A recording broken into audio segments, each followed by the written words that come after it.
لیکن ساتھ رہتے ہوئے ایسا ممکن نہیں ہوگا. تم اپنے بارے میں بھی خوب اچھی طرح جانتے ہو تم پولیس کو مطلوب ہو. پولیس نے کبھی تمہارا سراغ لگا لیا تو مجھے بھی شریک جرم قرار دے کر پکڑ لیا جائے گا. اس وقت نہ تم مجھ سے کوئی لاتعلقی ثابت کر سکو گے اور نہ میں. حالات کا تقاضا یہی ہے کہ ہم دونوں ایک دوسرے سے دور ہی رہیں. لیکن میں تم سے دور نہیں رہ سکتا, شارق نے کہا, اور اس بات کا تم اطمینان رکھو, میرے تعاقب میں پولیس کبھی اس کوٹھی تک نہیں پہنچ سکے گی. اور پھر 9 لکھا کو تم نے دیکھ لیا ہے. یہ اس قسم کا آدمی ہے کہ عدالت میں بھی اپنے دشمن کو موت کے گھاٹ اتار سکتا ہے. اس کی وفاداری کا مظاہرہ تم دیکھ ہی چکی ہو. ایک آدمی نے میلی آنکھ سے تمہاری طرف دیکھا تھا اور اس نے اسے موت کے گھاٹ اتار دیا. تم یہاں رہو گی تو یہ تمہاری حفاظت بھی بہتر طور پر کر سکے گا اور مجھے اطمینان بھی رہے گا. کیا یہ یہاں رہے گا؟ سمینہ نے کہا. نہیں, شارق نے نفی میں ساری لایا. اس کے پاس بہت سے ذرائع ہیں. یہ اس کوٹھی پر بھی کبھی نہیں آئے گا, لیکن تمہارے حالات سے باخبر رہے گا. میں سوچوں گی. بلاخر سمینہ نے نیم رضامندی کا اظہار کر دیا. سوچنے میں وقت ضائع مت کرو, 2-4 دن میں یہاں آ جاؤ, شارق نے کہا. سمینہ نے مزید کچھ کہے بغیر اسے چابیوں کا گچھا لے لیا. جب وہ دونوں ڈرائنگ روم سے نکل کر باہر آئے تو 9 لکھا لان میں پودوں کو پانی دے رہا تھا. سمینہ اس کی طرف دیکھتی ہوئی گیٹ کی طرف بڑھ گئی. شارق اس کے ساتھ گیٹ سے باہر نہیں نکلا تھا. سمینہ کے جانے کے بعد اس نے گیٹ بند کر دیا اور لان میں پڑی ہوئی کرسی پر بیٹھ گیا. اس کے ہونٹوں پر خفیف سی مسکراہٹ تھی. اسی رات 8 بجے کے قریب شارق 9 لکھا کو کوٹھی میں ہی چھوڑ کر بلو سائیں کے تکیے پر پہنچ گیا. قبرستان کی دیوار کے ساتھ تاریکی میں کھڑے ہو کر اس نے ملنگ کا نام لے کر کھولے سے آواز دی. سڑک پر سے کچھ لوگوں کی آمد و رفت تھی, لیکن کسی نے اس کی طرف توجہ نہیں دی تھی. تیسری مرتبہ پکارنے کے بعد ملنگ درختوں کے سائے میں اس کی طرف آتا ہوا نظر آیا. قبرستان میں تاریکی اور سناٹا تھا. بازار میں مدھم روشنی کا بلب جل رہا تھا اور کھلے ہوئے دروازے سے اس کی مدھم سی روشنی سامنے کے کچھ حصے کی تاریکی کو دور کرنے کی ناکام کوشش کر رہی تھی. کون ہے بھائی, کدھر کھڑے ہوئے ہو؟ اندھیرے میں تو کچھ نظر بھی نہیں آتا. ملنگ دیوار سے 2-3 قدم دور رک کر ادھر ادھر دیکھنے لگا. ادھر ہوں, اس طرف. شارق نے سرگوشی کی. کون ہے, کیا بات ہے؟ ملنگ قریب پہنچ کر بولا. دیوار کے ایک طرف شارق تھا اور دوسری طرف ملنگ. دیوار ان کے کندھوں تک اونچی تھی. میں ہوں شارق. شارق نے سرگوشی کی. یہاں کی صورتحال کیا ہے؟ سب ٹھیک ہے شارق باؤ, ملنگ نے بھی اس مرتبہ سرگوشی میں جواب دیا. صبح سویرے یوسف کی لاش کا پتہ چل گیا تھا تو پولیس آئی تھی. وہ لوگ یوسف مکینک کے 2 شاگردوں اور 3-4 اور آدمیوں کو پکڑ کر لے گئے ہیں. اس طرف کوئی نہیں آیا, کسی نے پوچھا تک نہیں. دوسری رات تقریباً اسی وقت صورتحال معلوم کرنے کے لیے وہ پھر بلو سائیں کے تکیے پر پہنچ گیا. سب خیریت تھی, پولیس تکیے کی طرف نہیں آئی تھی. ملنگ نے بتایا تھا کہ پولیس نے گزشتہ روز جن آدمیوں کو شبہ کی بنا پر حراست میں لیا تھا ان میں سے 2 کے علاوہ باقی سب کو چھوڑ دیا گیا تھا. جن 2 آدمیوں کو حوالات میں بند رکھا گیا تھا ان میں ایک یوسف مکینک کا تنخواہ دار مستری تھا اور دوسرا ایک ٹرانسپورٹ کمپنی کا ہاکر. اس کمپنی کی بسیں یوسف ہی کے ورکشاپ میں مرمت کے لیے آتی تھی اور اس ہاکر نے چند مہینے پہلے یوسف سے 50 روپے ادھار لیے تھے جنہیں وہ ابھی تک ادا نہیں کر سکا تھا. 3 دن پہلے ان دونوں میں جھگڑا بھی ہوا تھا. اس کے دوسرے دن یوسف کا تنخواہ دار مستری سے بھی کسی بات پر جھگڑا ہوا تھا اور پولیس کو شبہ تھا کہ قتل ان دونوں میں سے کسی نے کیا ہوگا. شارق مطمئن ہو گیا. پولیس نے 2 آدمیوں کو قتل کے شبہ میں حراست میں لے لیا تھا. شبہ کی وجہ معقول تھی. بعض اوقات کوئی معمولی سا جھگڑا بھی کسی بڑے فساد کی بنیاد بنتا ہے اور ایسی تو بے شمار مثالیں موجود تھی کہ محض 2,000 روپے کی خاطر کسی کو قتل کر دیا گیا ہو. یوں بھی اس ملک کی پولیس تفتیش و تحقیق کی زحمت گوارا نہیں کرتی. شبہ میں 2 آدمیوں کو پکڑ لیا گیا تھا اور یہی کافی تھا. پولیس ان میں سے کسی ایک یا دونوں سے اس جرم کا اعتراف کروا سکتی تھی. لاہور میں ڈی ایس پی کے قتل کی مثال بھی اس کے سامنے تھی. قاتل وہ تھا اور پولیس نے کسی اور کو قتل کے الزام میں گرفتار کر لیا تھا. رات 11 بجے کے قریب شارق اور 9 لکھا کوٹھی سے نکلے. شارق نے کوٹھی کے دروازے بند کر کے تالے چیک کیے اور چابیاں جیب میں ڈال لی. سڑک پر آ کر انہیں کوئی رکشہ نہیں ملا. وہ ایک تانگے میں بیٹھ گئے. 9 لکھا تو لاری اڈے سے پہلے موڑ پر اتر گیا اور شارق کچھ آگے جا کر اترا تھا. 10 منٹ بعد وہ لاہور جانے والی بس پر سفر کر رہا تھا. لاہور میں لاری اڈے پر بس سے اترتے ہی وہ ایک رکشے پر بیٹھ کر باغبان پورا روانہ ہو گیا.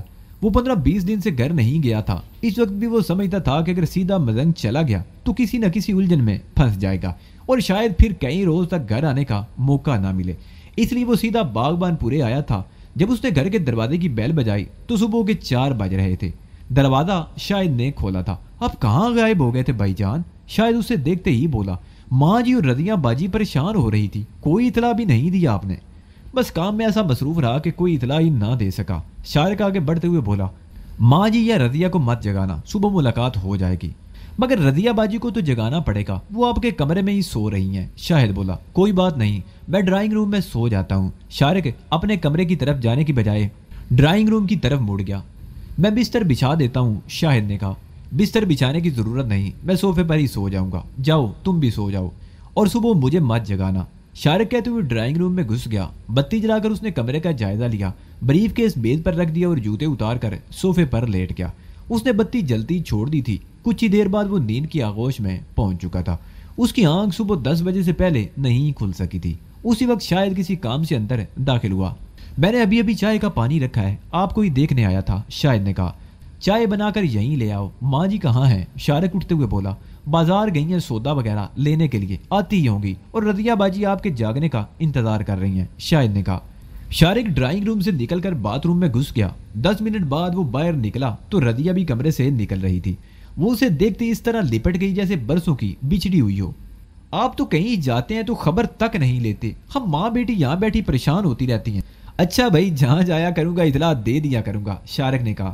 وہ دونوں ڈرائنگ روم میں آ گئے۔ تھوڑی دیر بعد شاید ان دونوں کے لیے چائے لے آیا۔ شارق کپ اٹھا کر چائے کی چسکیاں لینے لگا۔ تھوڑی دیر بعد شاید نے اخبار بھی اس کے سامنے لا کر رکھ دیا۔ شارق نے اخبار اٹھا لیا۔ پہلے صفحے پر نظر پڑتے ہی وہ اچھل پڑا۔ اس کے دوسرے ہاتھ میں چائے کا کپ تھا۔ چائے چھلک گئی۔ اس نے جلدی سے کپ میز پر رکھ دیا۔ کیا ہوا؟ رضیہ نے چونک کر اس کی طرف دیکھا۔ کچھ نہیں، یہ سرخی دیکھ کر ذہن کو جھٹکا سا لگا تھا۔ شارق نے ہیڈ لائن کی طرف اشارہ کیا۔ پاکستان کی سرحدوں کے قریب بھارتی فوج کے اجتماع کی خبر تھی۔ حالانکہ حقیقت یہ تھی کہ شارق ایک اور 2 کالمی سرخی کو دیکھ کر چونکا تھا۔ گوال منڈی میں منشیات فروشوں کے 2 گروہوں میں خوفناک تصادم۔ فائرنگ سے ایک راہگیر اور منشیات فروش ہلاک ہو گیا۔ شارق وہ خبر پڑھنے لگا۔ اس خبر کے مطابق کل رات 10 بجے گوال منڈی کے علاقے میں مولوی حمید اور جیرا بلیڈ کے گروہ میں تصادم ہو گیا، جس کے نتیجے میں مولوی حمید کے گروہ کا 1 آدمی اور 2 راہگیر فائرنگ کی زد میں آ کر ہلاک ہو گئے۔ اس علاقے میں منشیات کی فروخت پر کنٹرول حاصل کرنے کے لیے دونوں گروہ کئی روز سے آپس میں الجھ رہے تھے، اور بلاخر گزشتہ رات ان میں خونی تصادم ہو گیا۔ منشیات فروشوں کی ان دونوں پارٹیوں کو ماجہ گجر اور شارق نامی منشیات کے بڑے اسمگلروں کی حمایت حاصل ہے۔ پولیس نے دونوں پارٹیوں کے 2 آدمیوں کو گرفتار کر لیا، جبکہ مولوی حمید اور جیرا بلیڈ فرار ہونے میں کامیاب ہو گئے۔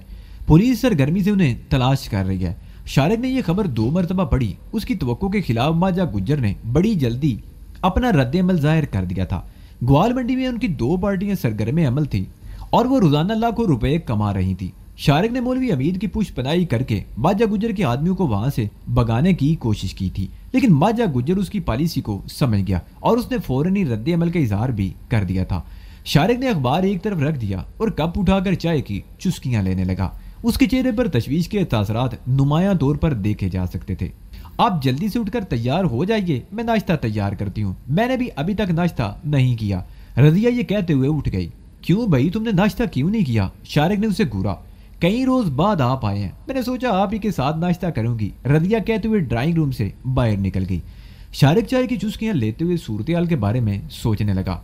ماجہ گجر کو پتہ چل گیا تھا کہ گوال منڈی میں مولوی حمید کو اٹھانے میں شارق کا ہاتھ ہے، اور اس نے فوراً اس کا اظہار بھی کر دیا تھا، جس کا مطلب تھا کہ ان دونوں کے براہ راست تصادم میں اب زیادہ دیر نہیں لگے گی۔ وہ اپنے آدمیوں سے صورتحال کے بارے میں معلوم کرنا چاہتا تھا، لیکن اس کے خیال میں ایک آدھ ان مرنگ والے ڈیرے پر جانا یا اپنے کسی آدمی سے رابطہ قائم کرنا مناسب نہیں ہوگا۔ اس وقت اس کے پاس معلومات حاصل کرنے کا صرف ایک ہی ذریعہ تھا، وہ تھا نکا پہلوان۔ ایسی خبریں زیر زمین دنیا میں جنگل کی آگ کی طرح پھیلتی ہیں۔ یہ واقعہ رات 10 بجے کے قریب پیش آیا تھا۔ نکے پہلوان کو یقیناً اس سلسلے میں بہت کچھ معلوم ہوگا۔ شارق اور رضیہ داشتہ کر رہے تھے کہ مریم بھی آ گئی۔ گھر کا سودا سلف حالانکہ شاید ہی لایا کرتا تھا، لیکن صبح سویرے جب اسے معلوم ہوا کہ شارق آ گیا ہے تو وہ خود سودا لینے چلی گئی تھی۔ کھانے پینے کے معاملے میں وہ شارق کی پسند سے اچھی طرح واقف تھی، اس لیے وہ خود سودا لینے گئی تھی۔ مریم بھی ان کے پاس ہی بیٹھ گئی۔ ناشتے کے بعد بھی وہ دیر تک بیٹھے باتیں کرتے رہے۔ رضیہ اسے پہلے ہی بتا چکی تھی کہ اس نے یونیورسٹی میں داخلہ لے لیا ہے، لیکن آج وہ شارق کی وجہ سے یونیورسٹی نہیں گئی تھی۔ کچھ دیر بعد شارق اٹھ کر اپنے کمرے میں آ گیا اور دروازہ بند کر کے لباس تبدیل کرنے لگا۔ جب وہ کمرے سے نکلا تو 12 بجنے والے تھے۔ کہاں جا رہے ہو بیٹا؟ مریم نے اسے کہیں جانے کے لیے تیار دیکھ کر پوچھا۔ سنگھ پورہ تک جا رہا ہوں، 1-1.5 گھنٹے میں واپس آ جاؤں گا، شارق نے کہا۔ کھانا گھر پر ہی آ کر کھانا، مریم نے کہا۔ جی بہتر، شارق کہتے ہوئے باہر نکل گیا۔ گلیوں سے نکل کر وہ مین روڈ پار کر کے سامنے والی ایک گلی میں گھس گیا اور پھر تنگ اور پیچ در پیچ گلیوں میں گھومتا ہوا خاک نواز روڈ پر نکل آیا۔ نکے پہلوان کے طویلے تک پہنچنے میں اسے زیادہ دیر نہیں لگی۔ ایک آدمی آتے میں ایک تانگے کا پہیا مرمت کر رہا تھا۔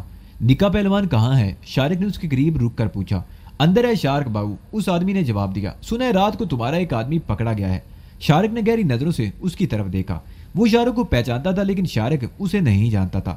میں شہر میں نہیں تھا، مجھے نہیں معلوم کون پکڑا گیا ہے، شارک کہتے ہوئے آگے بڑھ گیا۔ نکا پہلوان کمرے میں چھلنگا سی چارپائی پر لیٹا سگریٹ کے کش لگا رہا تھا۔ اس کے سامنے کرسی پر ایک اور آدمی بھی بیٹھا ہوا تھا۔ آؤ شارک باؤ، تمہیں دیکھنے کو تو آنکھیں ترس جاتی ہیں۔ نکا پہلوان اسے دیکھتے ہی اٹھ کر بیٹھ گیا۔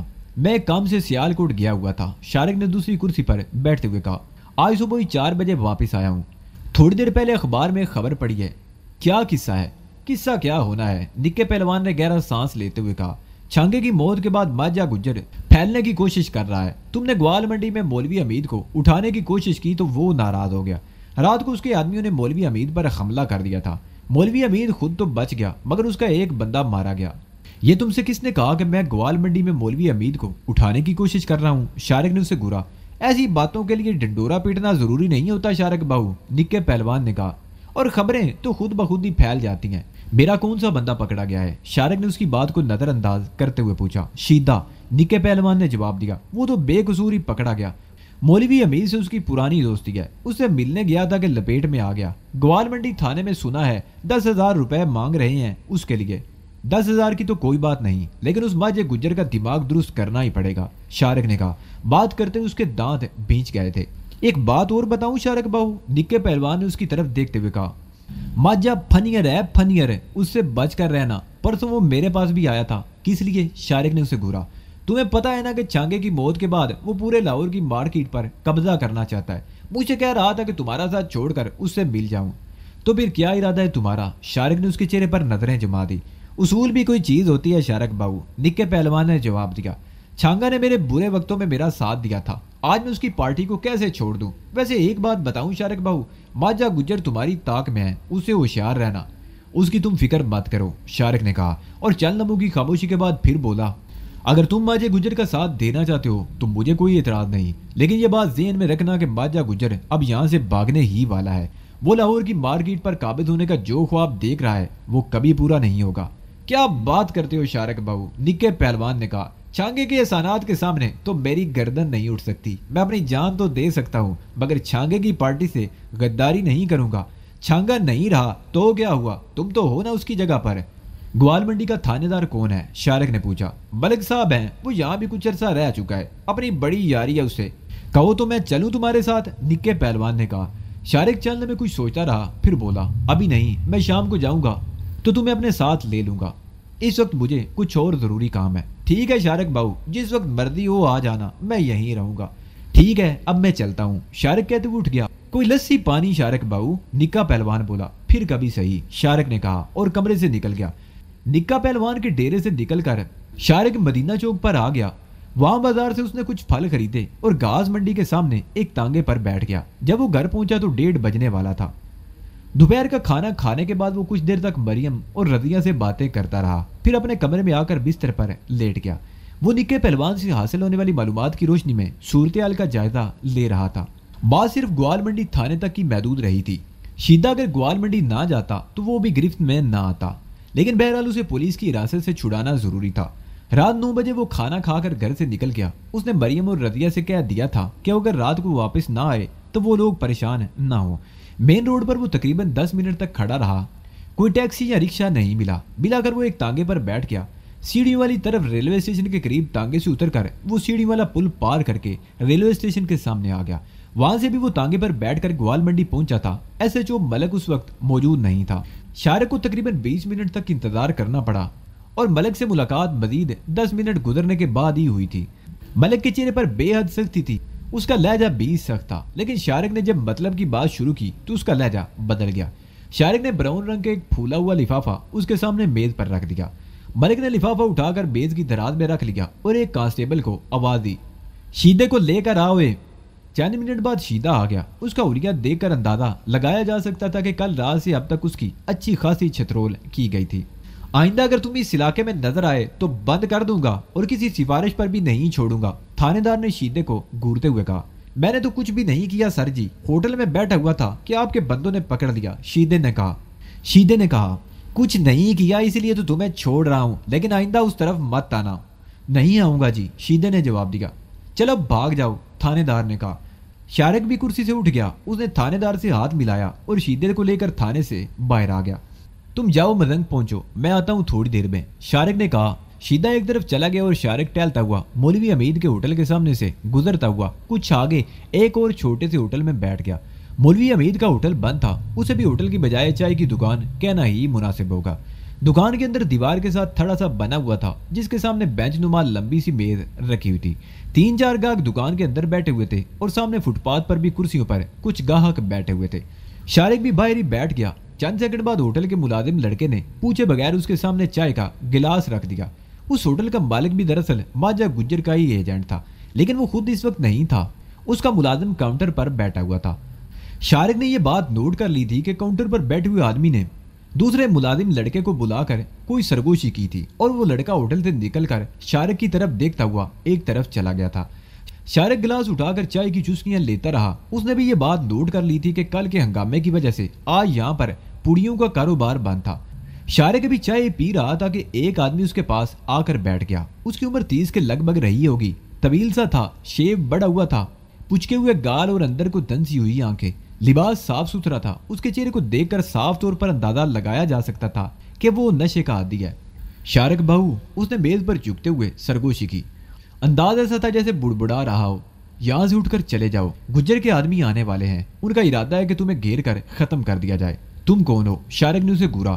میرے بارے میں جاننے کے چکر میں مت پڑو، وہ آدمی بڑبڑایا۔ تمہارے پاس زیادہ وقت نہیں، وہ لوگ یہاں پہنچنے ہی والے ہیں۔ شارق چند لمحے کنگیوں سے اس کی طرف دیکھتا رہا، پھر اس نے چائے کا آخری گھونٹ بھرا، جیب سے 5 کا نوٹ نکال کر میز پر گلاس کے نیچے دبا دیا اور اٹھ کھڑا ہوا۔ اس نے اس اجنبی کے مشورے پر عمل کرنا ہی مناسب سمجھا تھا۔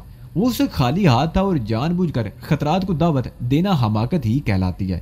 چوک پر آ کر وہ ایک لمحے کو رکا، ادھر ادھر دیکھا اور ایک گلی میں داخل ہو گیا۔ اس وقت 11 بج چکے تھے۔ چوک پر اگرچہ رونق تھی لیکن گلی میں سناٹا تھا۔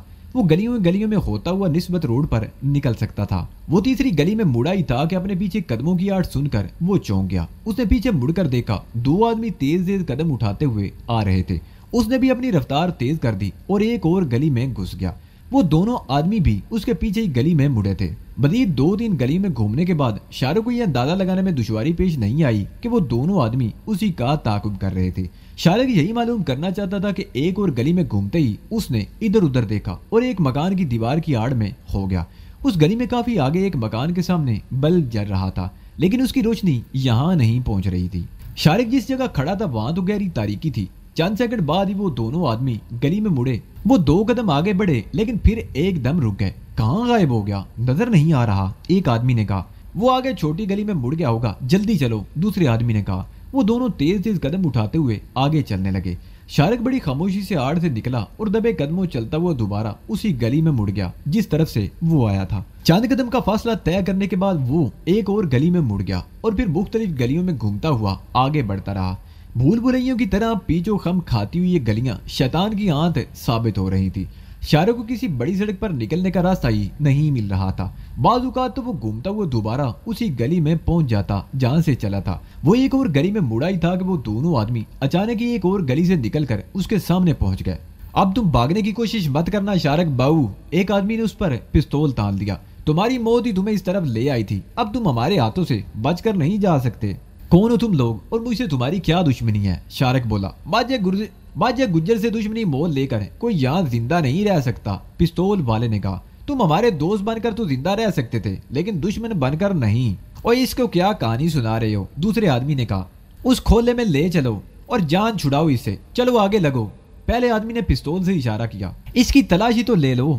دوسرا آدمی شارق کے پیچھے آ کر اس کا لباس تھپ تھپانے لگا۔ ٹھیک ہے، کچھ نہیں اس کے پاس، چل دوئے۔ اس نے شارق کو دھکا دیا۔ وہ دونوں شارق کے دائیں بائیں چل رہے تھے۔ پہلے آدمی نے اسے پستول کی زد میں لے رکھا تھا۔ وہ ایک موڑ گھوم کر تنگ سی گلی میں آ گئے۔ تھوڑا ہی آگے چل کر وہ رک گئے۔ بائیں طرف ایک بہت پرانے مکان کا ملبہ بکھرا ہوا تھا۔ یہ مکان شاید کچھ عرصہ پہلے ہی گرا ہوگا اور اس کو اس شخص نے کھولے کا نام دے دیا تھا۔